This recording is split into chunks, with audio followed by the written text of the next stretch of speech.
Hey guys, Raw Motivations here. Ben Taylor here to talk to you about narcissism.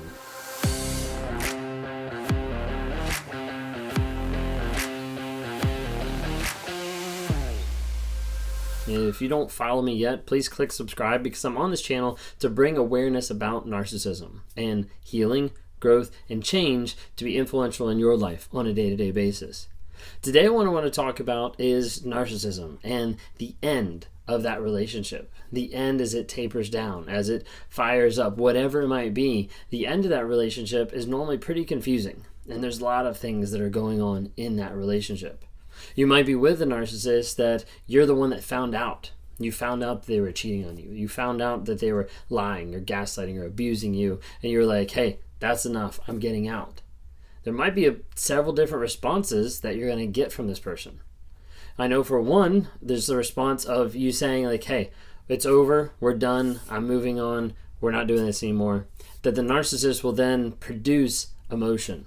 They'll produce these tears, they'll produce these fake crying, this fake sobbing, or this idea of like, I can't do life without you. And they'll do everything in their power to make you stay, to get you back. Sometimes there'll be love bombing. Sometimes there'll be future faking. Sometimes there'll be the idea of promising, giving, doing whatever it takes to be able to lock you in for just a little bit longer.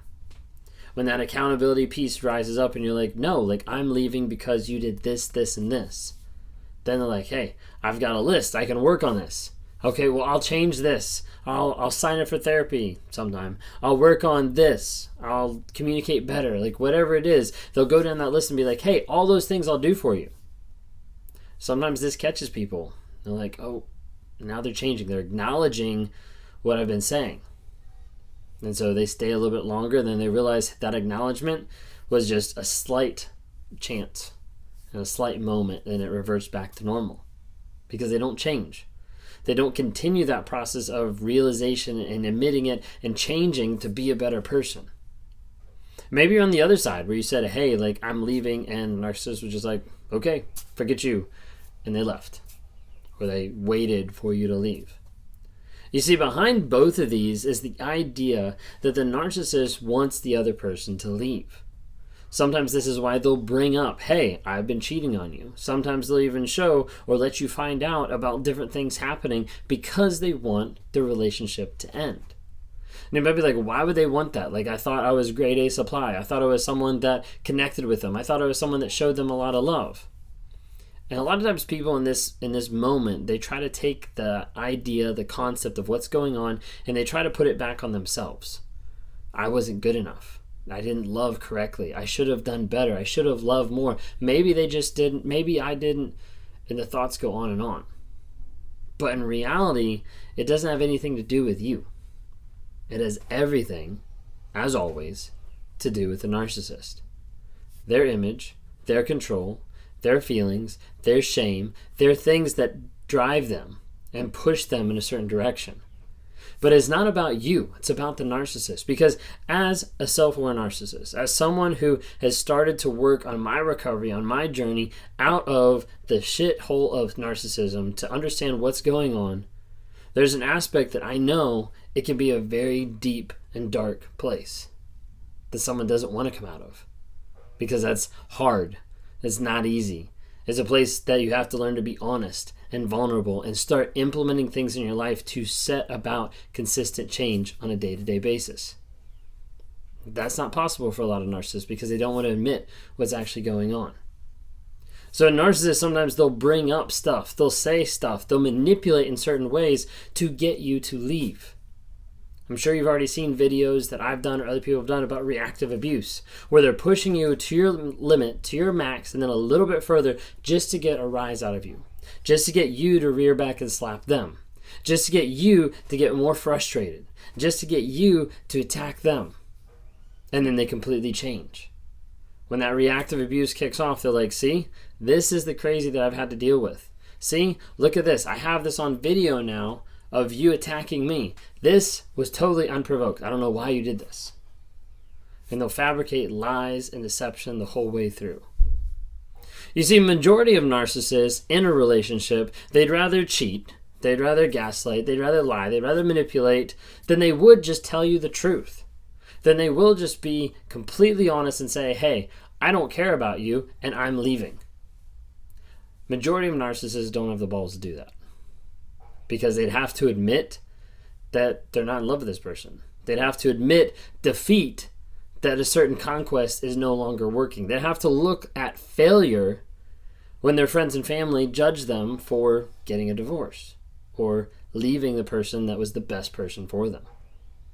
So a lot of times a narcissist will try to manipulate the situation to get reactive abuse, to get a reactive emotion, to get reactive leaving, a reactive breakup, I guess, to the idea that you leave them because of their abuse, because of what they've done, and they want that.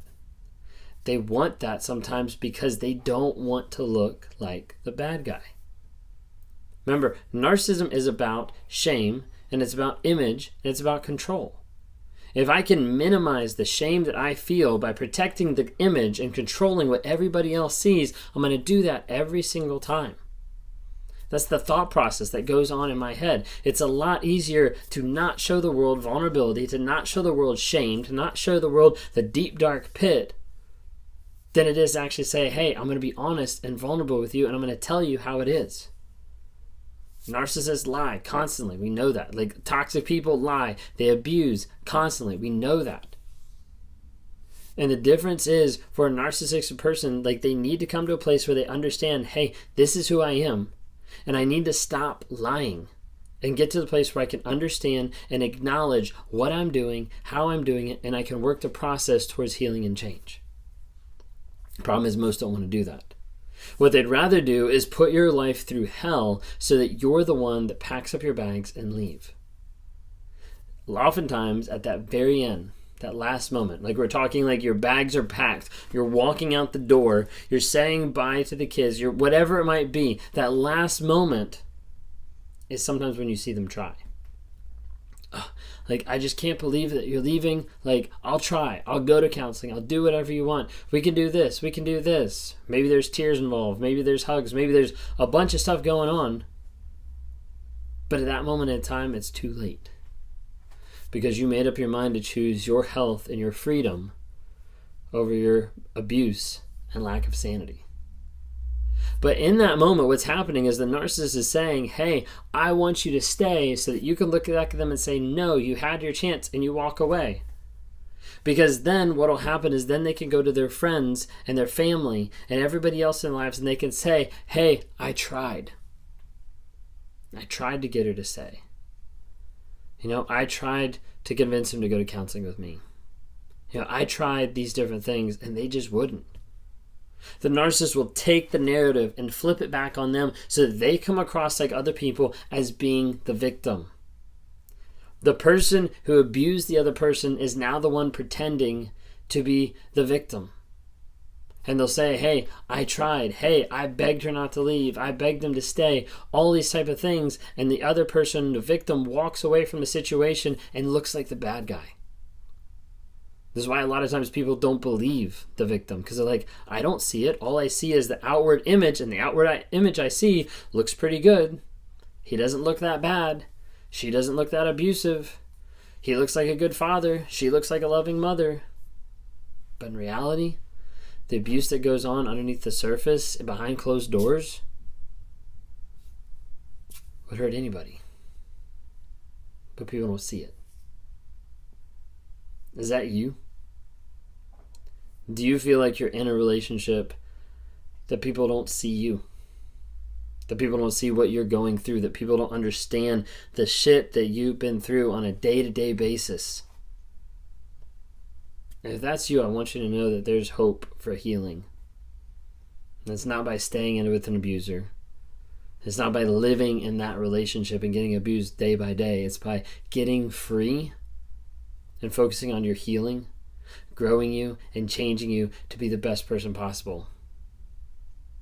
Because typically when you look at a narcissist and a victim, one of the biggest differences between the two of them is that one can change. And typically it's not the narcissist, because they're unwilling to acknowledge what they've done to other people. But if you've been in one of these relationships and you want to look at healing, at growing, and at changing, I'd love to talk to you. Click on the link down below, schedule time with me, and we can talk, because I talk to people daily.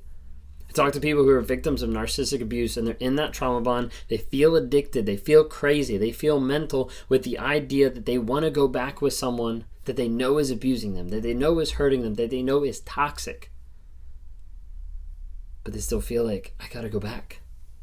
Like, I'm so used to this person. Like, they're my soulmate. They're my soul tie. Like, I need to go back to this person because we're just so good together. We have a connection. It's okay. The abuse isn't that bad. More often than not, it is.